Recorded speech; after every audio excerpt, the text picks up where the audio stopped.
Bismillahirrahmanirrahim. Assalamualaikum warahmatullahi wabarakatuh. Alhamdulillahirabbil alamin wassalatu wassalamu ala asyrafil anbiya'i wal mursalin wa ala alihi wa sahbihi ajma'in, amma ba'du. Puji syukur atas kehadirat Allah Subhanahu wa taala, karena atas nikmat dan karunia-Nya kita masih diberi kesehatan, nikmat iman dan Islam.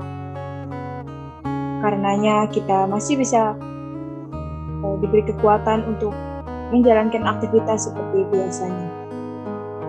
Shalawat serta salam tidak lupa kita curahkan pada junjungan kita, baginda besar Nabi Muhammad SAW, yang telah memimpin kita keluar dari zaman jahiliyah sampai ke zaman terang benderang saat ini. Yang terhormat Ustadz Izzian Muttaqin selaku guru mata pelajaran Sejarah Kebudayaan Islam MAN 4 Jakarta, serta para pemirsa, para penonton sedang menyaksikan tayangan ini. Perkenalkan, nama saya Selviana Anggraini dari kelas 10 Bahasa absen 28. Izin untuk mempresentasikan, untuk menyampaikan materi Sejarah Kebudayaan Islam di bab Perang Badar. Materi yang akan saya sampaikan pada presentasi kali ini, yang pertama ada peristiwa Perang Badar, kedua tokoh dan pemimpin dalam Perang Badar, ketiga asal mula Perang Badar, keempat hikmah Perang Badar, kelima Badar dalam Al-Quran. Langsung saja ke materi yang pertama, yaitu ada peristiwa Perang Badar. Pertempuran Badar atau dalam bahasa Arab Ghazwah Badar adalah pertempuran besar pertama antara umat Islam melawan musuh-musuhnya. Perang ini terjadi pada 17 Ramadan 2 Hijriah, 13 Maret 624 Masehi, berlokasi di kota Badar, 80 mil barat daya Madinah. Pihak yang terlibat adalah kaum muslim dari Madinah dan Quraisy dari Mekah. Pasukan kecil kaum muslim yang berjumlah 313 orang bertempur menghadapi pasukan Quraisy dari Mekah yang berjumlah 1000 orang. Setelah bertempur habis-habisan sekitar 2 jam, pasukan muslim menghancurkan barisan pertahanan pasukan Quraisy yang kemudian mundur dalam kekacauan. Selanjutnya adalah tokoh dan pemimpin dalam Perang Badar. Siapa sajakah beberapa tokoh yang terlibat dalam Perang Badar ini? Yang pertama adalah dari 2 kabilah, ada kaum Quraisy. Yang pertama ada Amr bin Hisham, kedua Uqbah bin Rabi'ah, ketiga Umayyah bin Khalaf, keempat Syaibah bin Rabi'ah, kelima ada Walid bin Utbah. Selanjutnya ada dari kaum muslim, yaitu yang pertama ada Nabi Muhammad SAW, yang kedua ada Hamzah bin Abdul Muthalib, ketiga ada Abu Bakar As-Siddiq, keempat ada Umar bin Khattab, kelima Ali bin Abi Thalib, dan keenam ada Uqbah bin Abi Mu'aid. Lalu ada asal mula Perang Badar. Sebelum pertempuran ini, kaum muslim dan penduduk Mekah telah terlibat dalam beberapa kali konflik bersenjata skala kecil, antara lain akhir 623 sampai dengan awal 624 Masehi. Dan konflik bersenjata tersebut semakin lama semakin sering terjadi. Meskipun demikian, pertempuran Badar adalah pertempuran skala besar pertama yang terjadi antara kedua kekuatan itu. Nabi Muhammad saat itu sedang memimpin pasukan kecil dalam usahanya melakukan pencegatan terhadap kafilah Quraisy yang baru saja pulang dari Syam, ketika ia dikejutkan oleh keberadaan pasukan Quraisy yang jauh lebih besar. Pasukan Nabi Muhammad SAW yang sangat berdisiplin bergerak maju terhadap posisi pertahanan lawan yang kuat dan berhasil menghancurkan barisan pertahanan Mekah, sekaligus menewaskan beberapa pemimpin penting Quraisy, antara lain ialah Abu Jahal alias Amr bin Hisham. Hikmah Perang Badar. Bagi kaum muslim awal, pertempuran ini sangatlah berarti karena merupakan bukti pertama bahwa mereka sesungguhnya berpeluang untuk mengalahkan musuh mereka di Mekah.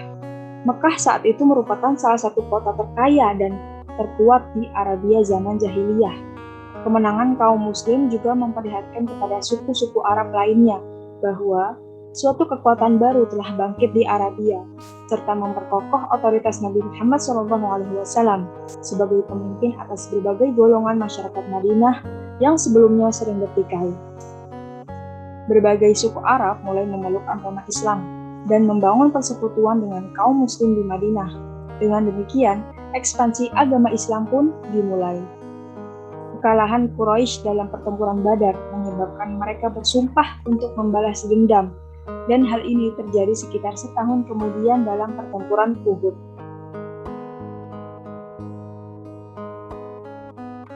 Badar dalam Al-Quran. Pertempuran Badar adalah salah satu dari sedikit pertempuran yang secara eksplisit dibicarakan dalam Al-Quran.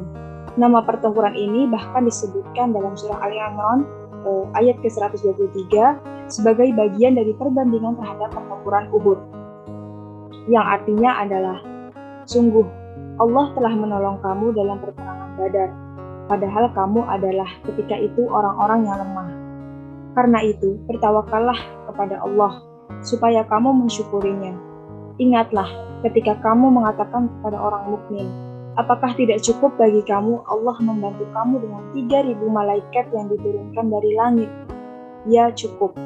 Jika kamu bersabar dan bertakwa dan mereka datang menyerang kamu dengan seketika itu juga, niscaya Allah menolong kamu dengan 5.000 malaikat yang memakai tanda.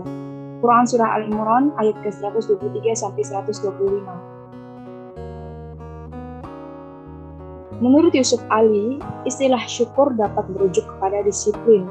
Di Badar, barisan-barisan muslim diperkirakan telah menjaga disiplin secara ketat. Sementara di Uhud, mereka keluar barisan untuk memburu orang-orang Mekah, sehingga membuat pasukan berkuda Mekah dapat menyerang dari samping dan menghancurkan muslim. Gagasan bahwa Badar merupakan pembeda atau furqan, yaitu menjadi kejadian mukjizat dalam Islam, disebutkan lagi dalam surah yang sama, yaitu surah Al-Imran ayat 13, yang artinya, sesungguhnya telah ada tanda bagi kamu pada dua golongan yang telah bertemu atau bertempur. Segolongan berperang di jalan Allah dan segolongan yang lain kafir yang dengan mata kepala melihat seakan-akan orang-orang muslimin 2 kali jumlah mereka. Allah menguatkan dengan bantuannya siapa yang dikehendakinya.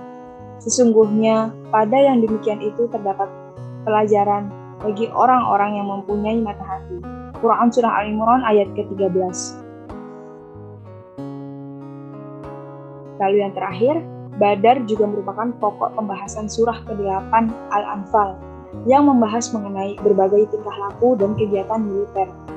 Al-Anfal berarti rampasan perang dan merujuk pada pembahasan pasca pertempuran dalam pasukan muslim mengenai bagaimana membagi barang rampasan dari pasukan Quraisy.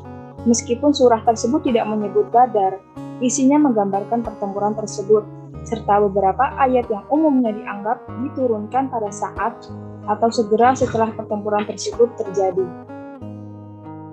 Terima kasih. Cukup sekian presentasi kali ini. Saya harap kita semua bisa mengambil manfaat dari apa yang sudah saya jelaskan dari awal hingga akhir saat ini. Lebih dan kurangnya mohon dimaafkan, karena kesalahan pasti datangnya dari diri saya dan kesempurnaan hanyalah milik Allah Subhanahu wa taala semata. Wabillahi taufik wal hidayah. Wassalamualaikum warahmatullahi wabarakatuh. Terima kasih untuk para pemirsa yang sudah menyaksikan dari awal hingga akhir.